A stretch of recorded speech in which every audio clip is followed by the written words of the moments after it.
দেশের এবং প্রবাসের ভাই বোনদের প্রতি সালাম। আসসালামু আলাইকুম। আমি প্রভাষক ডাক্তার রিক্তা পারভিন, হোমিওপ্যাথি এবং আয়ুর্বেদিক চিকিৎসক।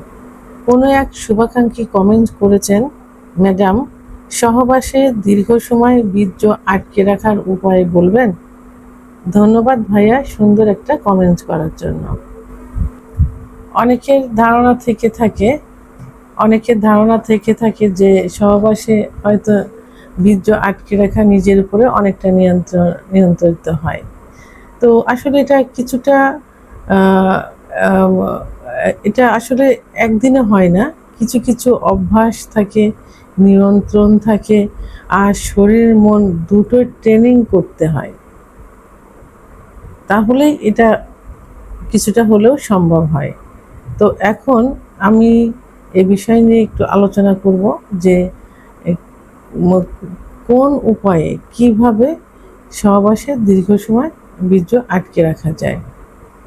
প্রথম ১ নাম্বার যে নিয়মটা সেটা হলো স্টার্ট স্টপ, অর্থাৎ থেমে থেমে সহবাস করা।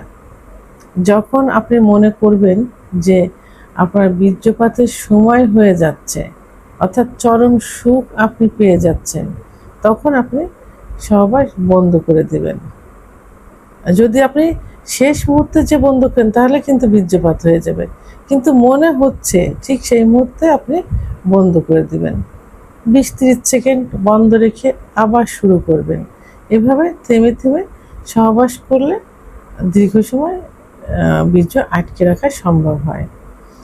দ্বিতীয় নাম্বার সেটা হলো স্কুইজ, অর্থাৎ লিঙ্গের অগ্রভাগে নিচের অংশ, অগ্রভাগের অর্থাৎ ফোর স্কিন যে জায়গাটা থাকে, যেখানে স্কিনটা কেটে দেওয়া হয়, যে চারপাশে যে রাউন্ড থাকে, রাউন্ডের নিচে যখন মনে হবে যে বীর্যপাত হবে তখন চেপে ধরতে হবে। তাহলে ওই যে সহবাসের যে ইচ্ছা, এই ইচ্ছাটা কিছুটা হলে কমে যাবে। এভাবে আপনি বারবার দুইটা আঙুল দিয়ে এভাবে একটু দুইটা আঙুল দিয়ে জাস্ট এভাবে দিয়ে আপনি চেপে ধরতে পারেন।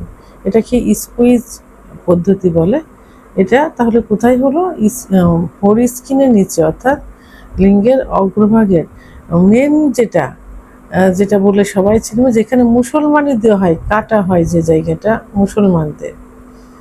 আর অন্যান্য সম্প্রদায়ের যেখানে যে টান দিলে যে ভাঁজটা পড়বে, সে ভাঁজের উপরের অংশে যে ফোর স্কিনে তার নিচের যে রাউন্ড থাকে, সে রাউন্ডের ওখানে চেপে ধরলে কিছু সময় বীর্য আটকে রাখা সম্ভব। ৩ নম্বর সেটা হলো ধীর ও নিয়ন্ত্রিত গতি। ধীর এবং নিয়ন্ত্রিত গতি, অর্থাৎ সহবাস শুরুতেই তাড়াহুড়ো করে সহবাস না করে ধীরে ধীরে সহবাসে আগাতে হবে। প্রয়োজন অনুসারে যখন মাঝে মাঝে গতি কমাতে হবে এবং বদলাতে হবে। মাঝে মাঝে গতি একটু বাড়িয়ে দিলেন, আবার মাঝে মাঝে গতি একটু কমিয়ে বদলালেন। এভাবে ধীরে ধীরে সহবাসে লিপ্ত হতে হবে। জোরে জোরে সহবাস করা যাবে না, এটাতে খুব দ্রুত বীর্যপাত হয়ে যাবে। ৪ নম্বর যে অপশন, সে অপশনটা হলো শ্বাস প্রশ্বাস নিয়ন্ত্রণ। গভীর এবং ধীর গতিতে শ্বাস প্রশ্বাস নিতে হবে। যখনই উত্তেজনা চলে আসবে ঠিক তখনই শ্বাস ধীর করুন, অর্থাৎ যে নিঃশ্বাসটা, যে শ্বাস প্রশ্বাসটা, যে শ্বাসটা ধীরে নিতে হবে। তাড়াহুড়ো করে আপনার শ্বাস প্রশ্বাস নেওয়া যাবে না। যখনই উত্তেজনা বাড়বে তখনই ধীর করুন, মানে আস্তে করুন। তাহলে দেখবেন যে একটু সময় নিয়ে বীর্যটা বের হবে। ৫ নাম্বার নিয়মিত কেগেল এক্সারসাইজ। এটা ইউটিউব চ্যানেল সার্চ দিলেই পাবেন। আর এই এক্সারসাইজটা খুবই সহজ একটা এক্সারসাইজ। এটা হলো যে যখন আপনার প্রস্রাবের বেগ আসবে, তখন প্রস্রাবটা যেভাবে চেপে রাখা হয়, ঠিক সহবাসে যখন যাবেন, যখন উত্তেজনার মুহূর্ত আসবে অথবা তার আগ থেকে, শুরুর থেকেই আপনি মাংসপেশি চেপে ধরলেন, আবার ছেড়ে দিলেন, চেপে দিলেন, আবার ছেড়ে দেবেন। এভাবে চাপা এবং প্রসারিত করা। এইভাবে বারবার যদি এই এক্সারসাইজটা করা যায়, তাহলে কিন্তু আহ, দীর্ঘ সময় সহবাস লিপ্ত থাকা যায়, অর্থাৎ বীর্য আটকে রাখা যায়। অর্থাৎ প্রসাব চেপে রাখার মতো এটা চেপে রাখতে হবে, তাহলে এটাই আটকে থাকার সময়। অর্থাৎ ওই চেপে দিলেন আবার ছেড়ে দিলেন, এভাবে বারবার না করে আপনি চেপে রাখবেন। প্রসাব যেভাবে আটকে রাখেন, টয়লেটের বেগ আসে যেমন আটকে রাখেন, এইভাবে আটকে রাখতে হবে, চেপে রাখতে হবে। 6 নম্বর যেটা, সহবাসের পূর্বে, সহবাসের 2 ঘন্টা পূর্বে আপনি হস্তমৈথুন করতে পারেন। আসলে হস্তমৈথুন ইসলামের দৃষ্টিতে নিষিদ্ধ, তারপরেও অনেকেই বলে থাকেন যে প্রথমবার সহবাস করলে দ্রুত বীর্যপাত হয়ে যায়, দ্বিতীয়বার সহবাস করলে বীর্যপাত একটু দেরিতে হয়। তো ঠিক সেভাবে যদি আপনি সহবাসের পূর্বে 2 ঘন্টা কি 1 ঘন্টা পূর্বে হস্তমৈথুন করেন, তাহলে কিন্তু আপনি যখন সহবাসে যাচ্ছেন, সেকেন্ড টাইম হচ্ছে, এই সেকেন্ড টাইমে কিন্তু আপনি দীর্ঘ সময় বীর্য আটকায় রাখতে পারবেন। 7 নম্বর যেটা, সেটা হলো কন্ডোম ব্যবহার। কন্ডোম ব্যবহার করলে দীর্ঘ সময় বীর্য আটকে রাখা যায়, কারণ আপনার স্কিনের সঙ্গে যোনিপথের কিন্তু টাচ লাগছে না, স্পর্শ হচ্ছে না, সেন্সিটিভিটিটা কিন্তু সেইভাবে আসছে না, যে কারণে উত্তেজনাটা কিন্তু একটু ধীর গতিতে আসে। তো যখনই টাচ লাগে তখনই কিন্তু একটা গরম অনুভব হয় এবং সঙ্গে সঙ্গে অনেকের বীর্যপাত হয়ে যায়। তা আপনি কন্ডোম ব্যবহার করলে, একটু উন্নত মানের ভালো কন্ডোম ব্যবহার করলে বীর্যটা একটু দীর্ঘ সময় আটকে রাখতে পারবেন। সর্বোপরি 8 নম্বর যেটা, সেটা বলবো সঙ্গীর সঙ্গে দীর্ঘ সময় ফোরপ্লে করা। ফোরপ্লে করেন কিন্তু সহবাসের একটা পার্ট। তো কারণ এই মহিলাদের সেক্স উত্তেজনা এমনি একটু দেরিতে আসে, কারোর দেখা যায় 10 থেকে 15 মিনিট, কারোর দেখা যায় 30 থেকে 35 মিনিট সময় লাগে। তো সেই সময়টা আপনি কি করবেন?